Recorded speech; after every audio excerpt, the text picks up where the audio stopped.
क्या आप जानते हैं भगवान हनुमान के बचपन का नाम मारुति था, जो उनका असली नाम था, किंतु आज हम उन्हें कई अन्य नामों से जानते हैं। भगवान हनुमान के जितने भी नाम पड़े, उसके पीछे कोई न कोई रोचक कथा जुड़ी हुई है, जिसमें से कुछ के बारे में आप जानते होंगे और कुछ के बारे में नहीं। इसलिए आज हम आपको हनुमान के कुछ मुख्य नामों से जुड़ी कथा आपके साथ साझा करेंगे, ताकि आपका ज्ञान वर्धक हो सके। पहला, पवन पुत्र या वायु पुत्र। हनुमान जी की माता का नाम अंजलि था, जो अपने पिछले जन्म में अंजना नाम की एक देव कन्या थी। अंजना को एक ऋषि से श्राप मिला था कि वो जिस किसी से भी प्रेम करेगी, उसका मुख बंदर समान हो जाएगा। अगले जन्म में माता अंजना ने पृथ्वी पर अंजलि के रूप में जन्म लिया और केसरी नामक एक वानर से विवाह रचाया। माता अंजलि भगवान शिव की बहुत बड़ी भक्त थी, जिससे प्रसन्न होकर भगवान शिव ने उनकी कोख से जन्म लेने का वरदान दिया। जब राजा दशरथ पुत्र प्राप्ति के लिए यज्ञ कर रहे थे, तब ऋषि ने दशरथ की तीनों पत्नियों को खीर खाने को दी। माता कौशल्या की खीर की प्याली में अचानक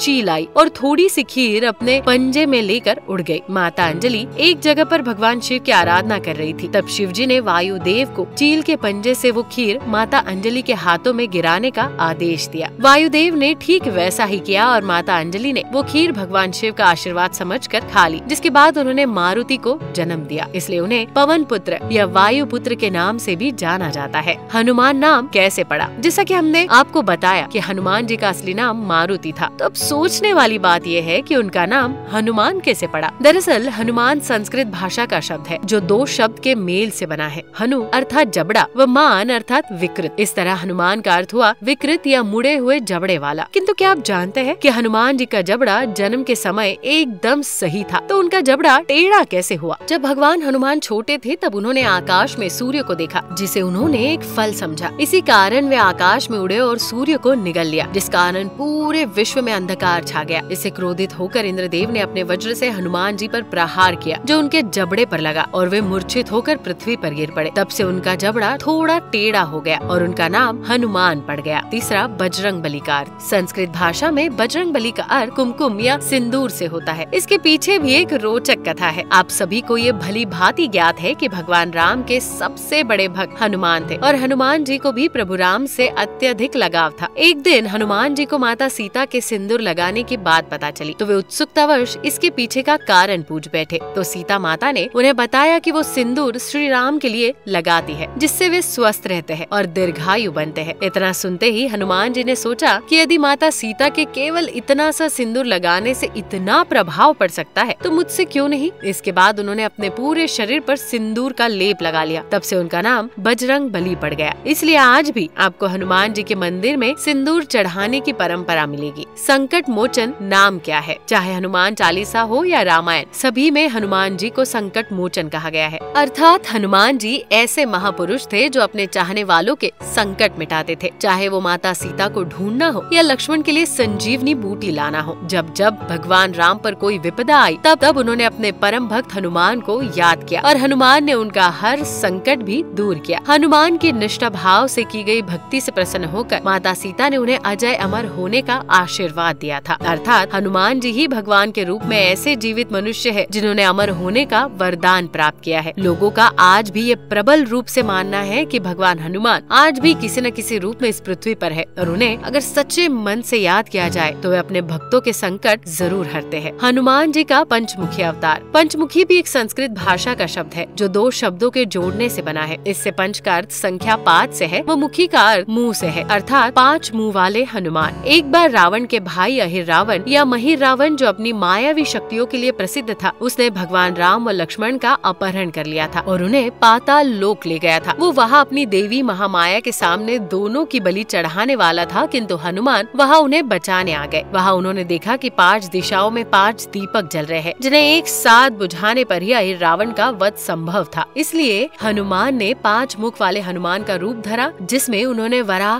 गरुड़, नरसिंह व हयग्रीव देवताओं के मुख धरे और अहिरावण का वध किया। तो दर्शकों, कैसी लगी आपको ये जानकारी? हमें कमेंट कर जरूर बताएं। साथ ही यदि आपको ये वीडियो पसंद आई हो, तो वीडियो को लाइक कर चैनल को सब्सक्राइब जरूर कर दे। वीडियो में अंत तक बने रहने के लिए आपका धन्यवाद।